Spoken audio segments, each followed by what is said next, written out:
महाराष्ट्रातून औरंगजेबाची कबर हटवा अन्यथा बाबरीची पुनरावृत्ती। पुण्यामध्ये विश्व हिंदू परिषद आणि बजरंग दल आक्रमक। विश्व हिंदू परिषदेकडून शिवजयंती दिनी राज्यव्यापी आंदोलनाचा इशारा। औरंगजेबाची कबर नष्ट करण्याचा इशारा देणारे धर्मवीर संभाजी महाराज प्रतिष्ठानचे अध्यक्ष मिलिंद एकबोटे यांना जिल्हाबंदी। 16 मार्च ते 5 एप्रिल 2025 पर्यंत जिल्हाबंदी। छत्रपती संभाजीनगरचे अप्पर जिल्हाधिकारी विनोद खिराळकर यांनी काढले जिल्हाबंदीचे आदेश।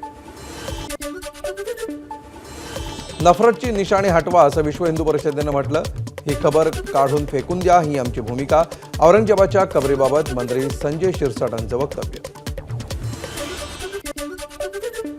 27 वर्ष औरंगजेबाला इथं राहून राज्य करता आलं नाही याचं प्रतीक औरंगजेबाची कबर आहे। एक प्रतीक म्हणून कबरीला हात न लावणं योग्य ठरेल। राष्ट्रवादी शरद पवार पक्षाचे आमदार रोहित पवार यांची प्रतिक्रिया। सरकारनं लवकरात लवकर औरंगजेबाची कबर हटवली नाही तर लाखो हिंदू छत्रपती संभाजीनगरमध्ये कार सेवा करतील। बजरंग दलाचे महाराष्ट्र गोवा संयोजक विवेक कुलकर्णी यांचा इशारा। सोलापूरच्या अक्कलकोटमध्ये विविध गावांमधील लोकांनी औरंगजेबाचं स्टेटस ठेवल्याचं उघड। 14 जणांविरोधात गुन्हा दाखल। स्टेटस ठेवणाऱ्यांवर कारवाईची आमदार कल्याण शेट्टींची मागणी। छत्रपती संभाजीनगरमधील औरंगजेबाच्या कबर परिसरामध्ये पोलिसांचा बंदोबस्त वाढवला। एसआरपीची एक तुकडी, 2 अधिकारी आणि 15 कर्मचारी बंदोबस्ताला तैनात। कबरीकडे जाणाऱ्या प्रत्येकाची तपासणी। कृषीमंत्री कोकाटे यांच्या शिक्षेला स्थगिती देताना कोर्टाचं निरीक्षण चर्चेत। जनतेच्या पैशांचा अपव्यय टाळण्यासाठी शिक्षेला स्थगिती, नाशिक कोर्टाचं निरीक्षण। माणिकराव कोकाटेंकडून बनावट कागदपत्रांद्वारे सदनिका लाटल्याचं प्रकरण। न्यायालयानं नोंदवलेलं निरीक्षण योग्यच, कोकाटेंची प्रतिक्रिया। न्यायालयानं कोकाटेंबद्दल दिलेला निर्णय कायद्याच्या विरोधात। न्यायदान अशा प्रकारे होऊ शकत नाही, हा हास्यास्पद निर्णय। जितेंद्र आव्हाडांची टीका। माणिकराव कोकाटे शिक्षा प्रकरणी कोर्टानं कुठल्या आधारावर निरीक्षण दिलं माहीत नाही, पण निवडणुकांचा निर्णय हा निवडणूक आयोगाचा विषय। कोकाटेंच्या शिक्षा स्थगिती प्रकरणी न्यायालयाच्या निरीक्षणावर सुधीर मुनगंटीवारांची प्रतिक्रिया। निवडणुकीचा किती खर्च होतो हे बघण्याचा अधिकार न्यायालयाचा नाही, त्यांना फक्त न्याय देण्याचा अधिकार। कोकाटे शिक्षा स्थगिती प्रकरणी न्यायालयाच्या निरीक्षणावर रोहित पवारांची प्रतिक्रिया। माणिकराव कोकाटेंविरोधात नाशिकमध्ये मोर्चा काढणार। अपक्ष उमेदवार शरद शिंदे पाटील यांचा इशारा। सिन्नरमध्ये पोटनिवडणूक घेण्याचीही शरद पाटलांची मागणी।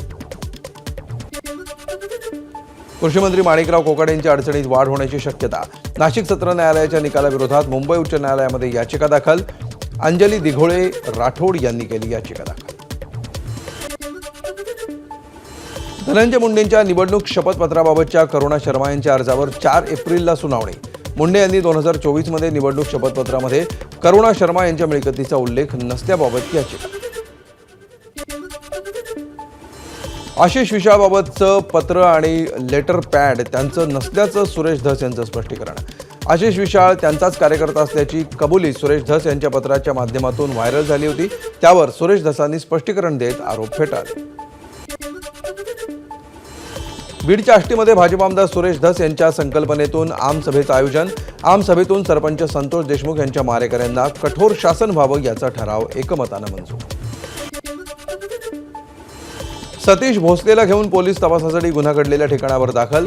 बीडमधील शिरूर कासार तालुक्यातील वावी गावच्या परिसरामध्ये ढाकणे पितापुत्राला मारहाण प्रकरणी वापरलेलं हत्यार, गुन्ह्यात वापरलेल्या गाडीचा पोलिसांकडून शोध सुरू। बीडमध्ये आजच्यासारखी स्थिती कधीही नव्हती। बीडमधल्या गुन्हेगारीवर शरद पवारांनी व्यक्त केली चिंता। काहींना सत्तेचा गैरवापर केल्याचे दुष्परिणाम। पवारांच्या टीकेवर अंजली दमानी यांचं भाष्य।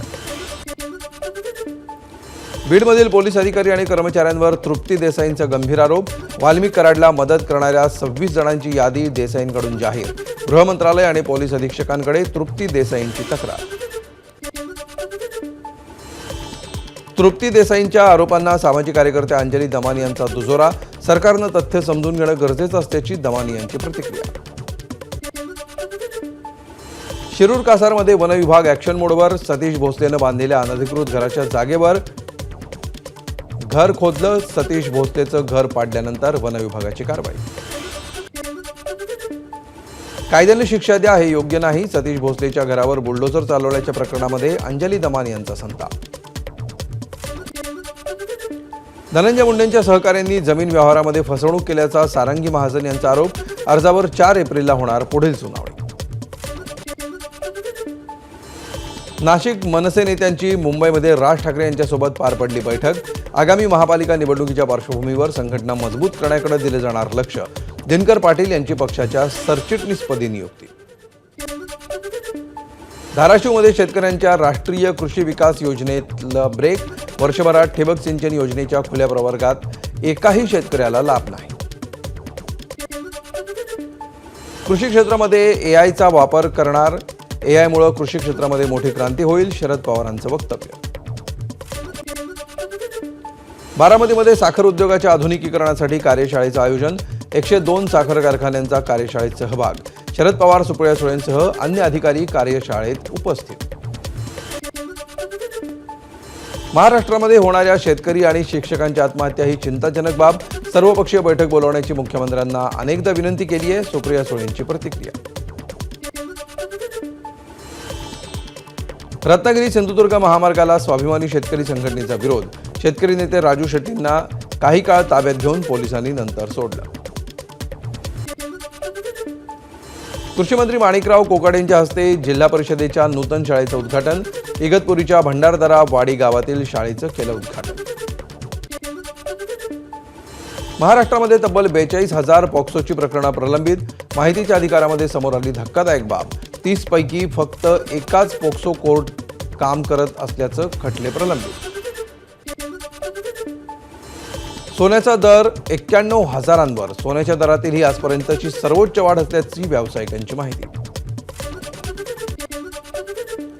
चांदीचे भाव वाढले. आठवड्याभरामध्ये चांदीच्या भावामध्ये 8,000 रुपये प्रति किलो वाढ. चांदीचे दर 1,05,000 रुपये प्रति किलोवर. प्रत्येक टोल प्लाझावर फास्टॅगचा वापर अनिवार्य. सरकारच्या निर्णयामध्ये हस्तक्षेप करण्यास उच्च न्यायालयाचा नकार. पुण्यातील स्वारगेट बस स्थानकातील बलात्कार प्रकरणानंतर पुणे विभागीय एसटी महामंडळाला जाग.